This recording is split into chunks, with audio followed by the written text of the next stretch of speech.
সে একটি পয়েন্ট এখান থেকে বের করতে চাচ্ছি, আমাদের অনেক মা বোনেরা তারা কবর জিয়ারতে যান, বিশেষ করে মা বোনেরা তারা কি কবর জিয়ারত করতে পারবেন কিনা?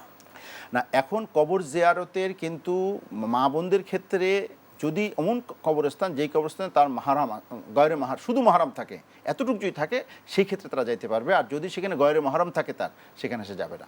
সে ঘর থেকে প্রত্যেক নামাজের পরে 3বার সূরা ইখলাস, তারপরে সূরা ফাতিহা পড়ে, অথবা আলী রাদিয়াল্লাহু তাআলার মায়াতের জন্য যখন দোয়া করতেন 11বার সূরা ইখলাস পড়তেন, এটা আমল করতে পারে।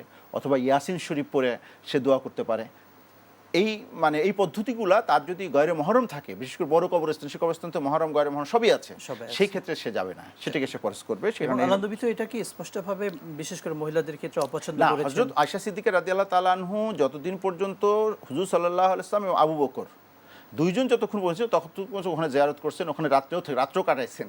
কিন্তু ওমর ফারুক রাদিয়াল্লাহু তাআলা যখন ওখানে কবর হয়ে গেল, তখন কিন্তু উনি আর ওখানে থাকেন না, ওখানে আসেন নাই। তাহলে এটা দেখতে হবে। তাহলে মাসালাটা কি হলো? কারণ আপনারা জানেন যে মেয়ে সাহাবীদের মধ্যে রাসূল ইসলামের সবচেয়ে সহবত পেয়েছেন এবং সবচেয়ে বেশি হাদিস বর্ণনা করেছেন হযরত আয়েশা সিদ্দিকা রাদিয়াল্লাহু তাআলা আনহা, উম্মাতুল মুমিনিন, শত বড় বড় আলেমদের উস্তাদ ছিলেন।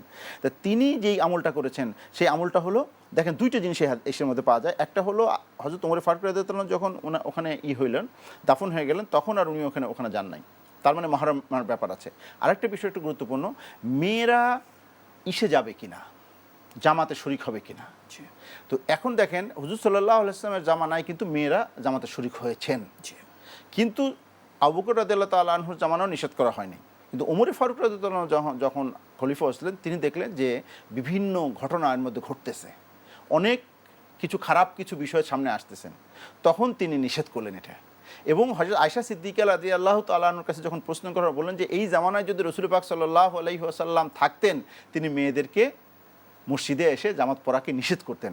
এবং তিনি কিন্তু ওনার ঘরটা তখন কি ছিল, একেবারে মসজিদ হুজুর সাল্লাল্লাহু আলাইহি ওয়াসাল্লামের মানে রওজা যেটা, সেটা তো ওনার ঘর ছিলেন। সেই ঘর থেকে মসজিদ নববীর দূরত্ব কি, সামান্য দূরত্ব। উনি কিন্তু সেই ঘরে অবস্থান করেও তিনি কিন্তু মসজিদে শরিক হতেন না নামাজে।